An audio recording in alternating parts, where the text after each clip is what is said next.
Hello, today we're going to talk about Maturity 101. Now, I'm going to talk about or base everything that I'm going to talk about maturity from the past 10 days of my work immersion. It's been like almost a week since it ended, but a lot of this are going to be referenced from the work immersion that I've gone through.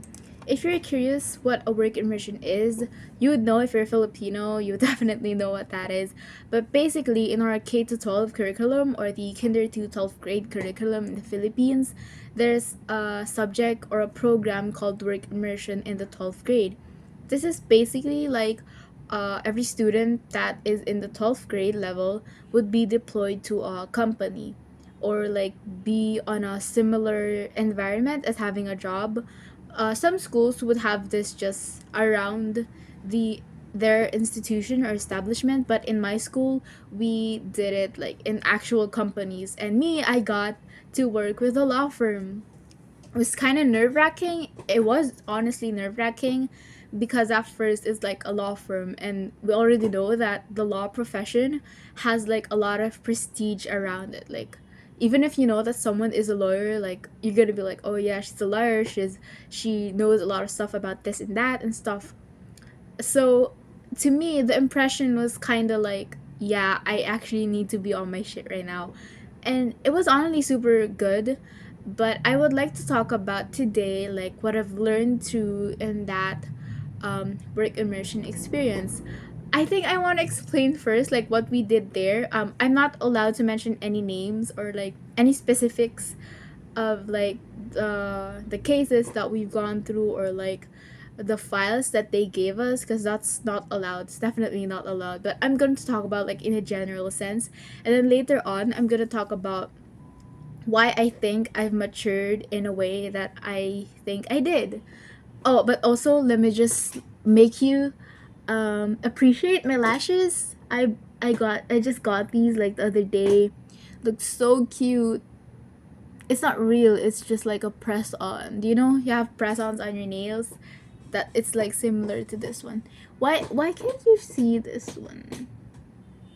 Well, anyway, let's talk about it.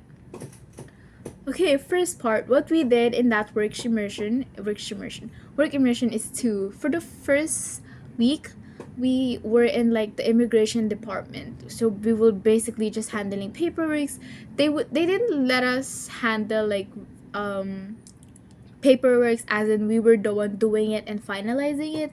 Instead, we were just kind of the ones copy and pasting and like photocopying, which I understand, and I'm pretty much grateful that that's all we did, because if we were actually in charge in those like real immigration papers, I would definitely have a lot of mistakes because it's really new to me. And then for the second week, we were like um we were like simulated in a real law school, because like most of the interns that I was with really wanted to go to a law school or like be in the legal expertise, but me, I don't really know yet, but it's definitely in the choices. So for the second week, we were tasked to like read cases like of famous cases in the Philippines, and it would be like, for example, people of the Philippines versus this and that, this and that. And then after we read it, or like after a day, they would make us recite without any notes, and that was like so freaking nerve-wracking, because yeah, the tradition in law school as we've seen in the movies, or I would recommend you watch Bar Boys. I think that's a pretty I'm not the one to say if it's accurate, but I think it's similar to what we've done. So they ask questions like what's the ruling and what's this and that. So yeah, we had to answer those. And I think the hard part is that I personally didn't read the whole case, because like why would I do that? It's so freaking long, and I know that I like reading, but like I it's not, it's not like a story that I could just follow as to how I read a book. It's very different in a way, but also very similar in a way, because yeah, it's a case, there are stories about it. But I think one part that's also very hard is that they tend to ask like theoretical things like, oh, so if I did that, would I still be ruled as this in the court? Would I still be like that in this? And it was okay. I wasn't really scared because honestly, I didn't think that I was gonna fail it, because firstly they explained to us that they're like just simulating us like a baby recitation. Like they said that they toned it down like a lot of levels as to how they were taught in law school, because they just wanted us to know like the whole premise of how it goes. Okay, and now we're gonna move to the second part, which is my realization and why I think I matured in a way. Firstly, I think that I kind of perceive like the whole employee or work immersion thing as like a very professional, very strict environment. But in my case, I think everyone was like really nice. I think how I would perceive my classmates is very similar to my perception of the employees that I encountered. But that's not to say like they're rowdy or like they're really noisy. It's just in a way that they're very much open to like your stories if you want to say something, and they would act like very much friendly to us interns. And the way that I observed of how they interacted is very much the same with how I interacted with my classmates, with like for example working on the groupings. Like they would joke around sometimes, but at the end of the day they have to be professional and they have to have like a certain goal, like they have to finish this many stuff and that many stuff, which is like it's basically like school in the sense. It's like a group of people working together to do something, you know. So I think I kind of matured in a way that I didn't really see like a very contrasted perception. Oh, have I told you where I got this ring? It's from my friend, but it's really cute. It's like it's Mikana. It's like a famous brand here in the Philippines. But anyway, I think yeah, I just kind of leveled my perception of how workplaces and schools would operate. Like I thought it was like really different. In a sense it is, but interacting with other people is essentially the same. You just gotta have your professionality. Okay, but I'm gonna tell you a gossip, okay? Amongst the people there, I'm not gonna say if it's like an employee, if it's the employer, or it's the fellow interns, but I really hated these two girls. Like, I think if they watch these, which I don't think they will because they're kind of narcissistic, they would never watch stuff like these. They're like such, like they're, if you can just imagine what a mean girl bully would do, that's what they would do. It's not like cat fights physically, but like how would they would like look at you, or like if you're saying something, they're gonna butt in and say like, what? Girl, what? But I just hated it. But the thing is, it's not like I can change them, I cannot control it. Just like move along. It doesn't really matter. Just keep your calm, just try to finish the 10-day shit that you're trying to finish. That's what I was thinking the whole time. So yeah, I think interacting with your peers is essentially the same as with your school. Second thing that I've learned is that I think I was more comfortable in talking with like older people, because I don't really have friends that are older or younger than me. It's usually just like the same grade level, which is pretty common. It's like the usual thing, right? I don't think a lot of people are focused on befriending younger people, unless you're like a creep, which is do not do that, unless it's just like pure friendship, if you have common interests or something. But I don't think people would be like super interested in befriending those younger or befriending those older than them. I think it's the usual thing to befriend your close age or like the same age. So at that time, or like before my work immersion, I didn't really want to talk to older people or like younger people, I mean, no one is younger there, but the concept of talking to other age groups is it's what I'm talking about.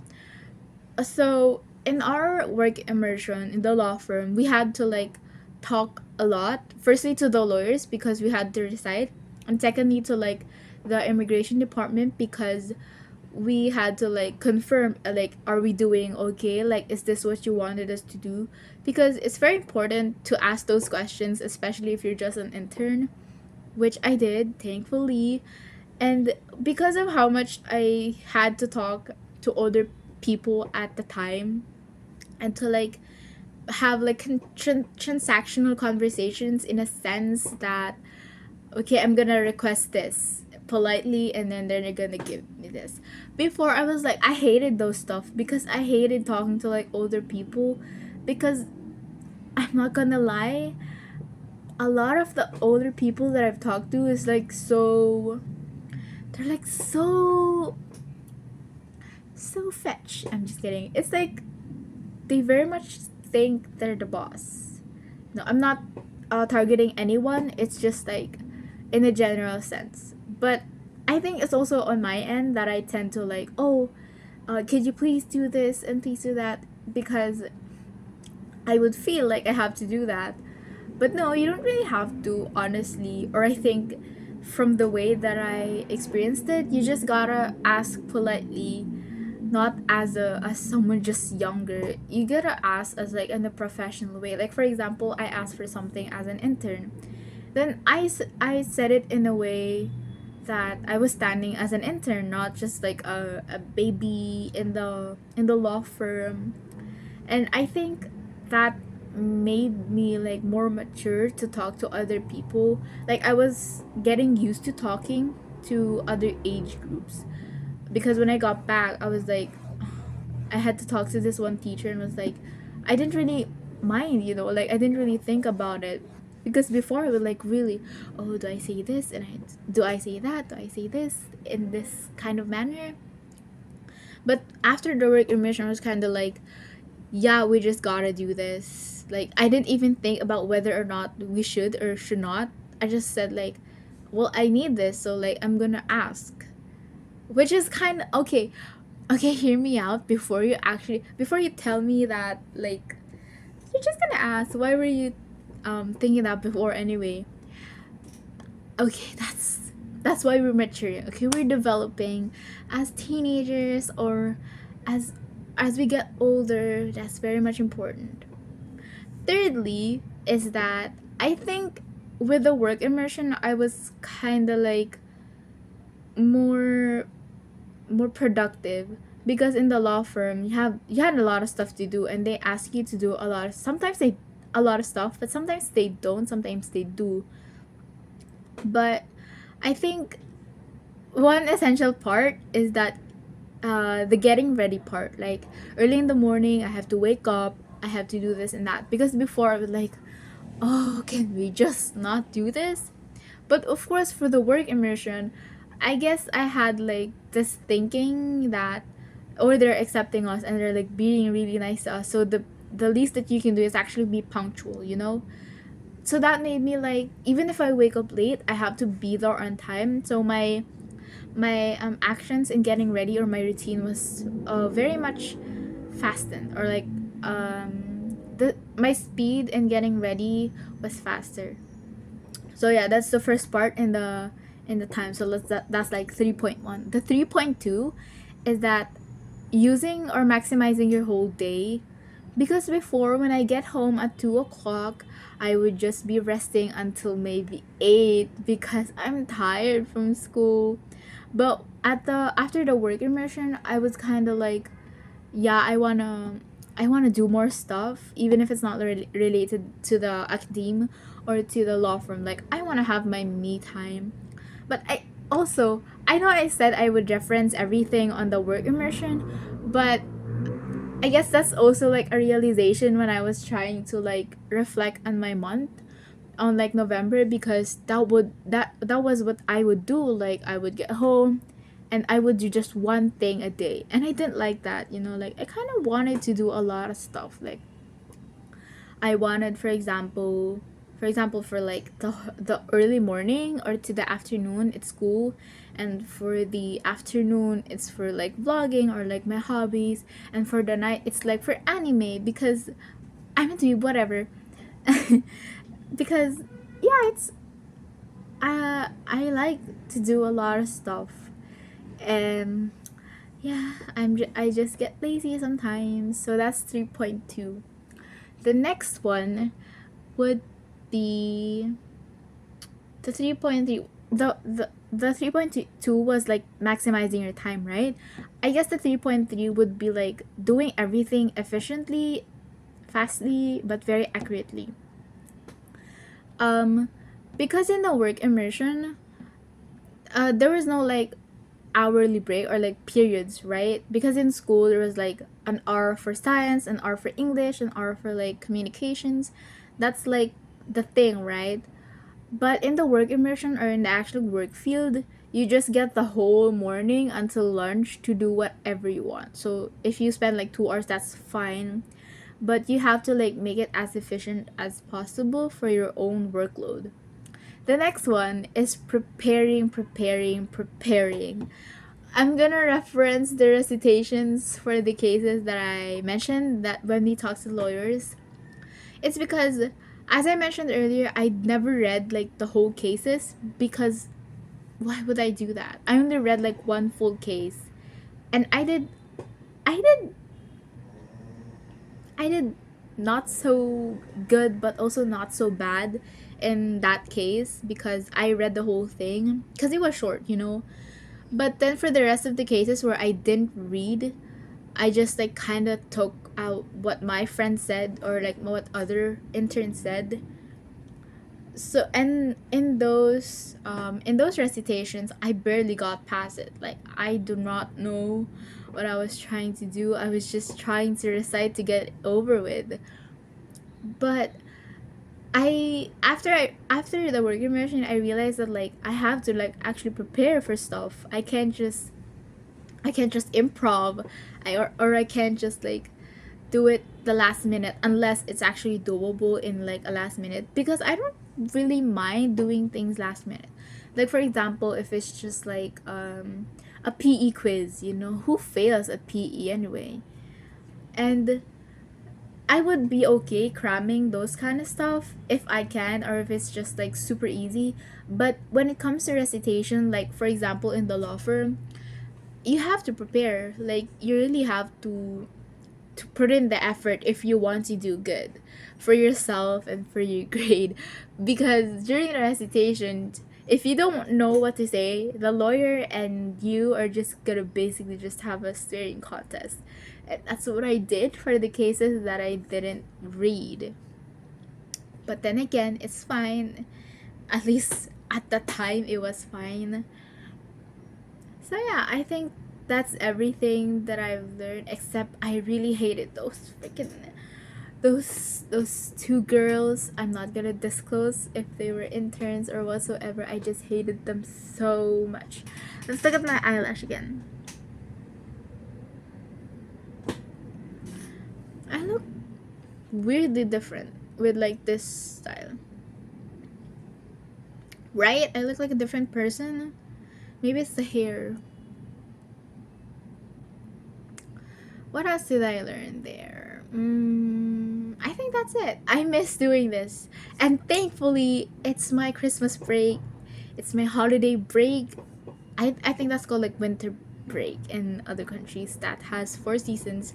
But yeah, finally, I really want to make lots of videos again, even though it's gonna be just like 2 months or like maybe even less. But I will be doing as much as I can because I miss doing this. It's like one of the hobbies that I really want to do.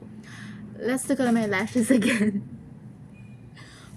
I don't know yet what to do for the next few videos, but I will definitely prepare something, or like I don't know, whatever rocks the boat, you know. Or if you have like any suggestions to what you want to see. Also, I'm still getting like emails and I can't freaking respond immediately, or like I can't even respond right now because I just finished school. Like I finished school like 3 hours ago.